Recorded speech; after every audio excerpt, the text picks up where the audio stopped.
One common analysis performed on the fine earth fraction of soil samples is the assessment of particle size distribution and soil texture. Particle size distribution helps us classify soils into clays, silts, and sands.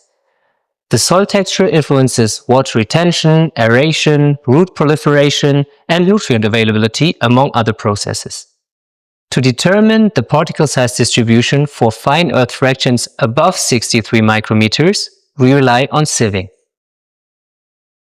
The assessment of finer fractions below 63 micrometers, so for clay and silt, commonly requires sedimentation methods, for example traditional, more manual methods using a hydrometer. Lately, more advanced devices for the automated analysis of soil particle size became available, which are less labor-intensive and grant more accurate and reproducible results.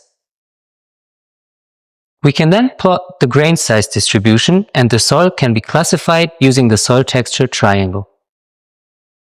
Each side of the triangle represents the relative share of a particle type. By following the respective lines, the intersection of all three particle types can be determined, giving you the type of the soil. This could be the distinct types of sand, silt, or clay. Loam describes the soil with equal proportions of sand, silt, and clay. Soil types also include classifications for mixtures, for example silty clay or loamy sand. One important note is that different classification systems exist, for example in different countries, and that the exact classification may vary between these different classification systems.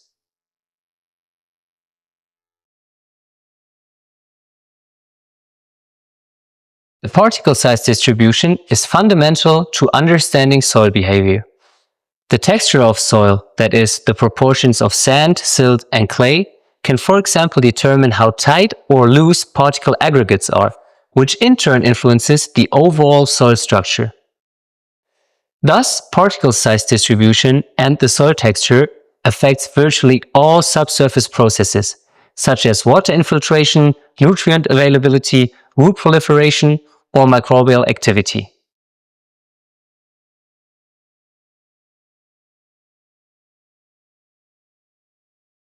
The findings of particle size distribution experiments frequently serve as an important input for models that seek to predict soil texture and related subsurface processes under various conditions and in locations where no samples have been collected. This map from OpenGeoHub illustrates the application of such particle size distribution data. Despite the fact that the actual sampling was only carried out for specific point locations across the globe, models can utilize the measurements as input data to predict soil texture at locations where no samples have been taken. Essentially, we have a chain of processes, from pre-treatment and particle size distribution measurements, to soil texture and soil structure modeling and prediction, and then further on to broader environmental research applications. All this is why seemingly simple steps like sample pre-treatment and measuring the particle size distribution can have a huge impact on understanding and managing our soils.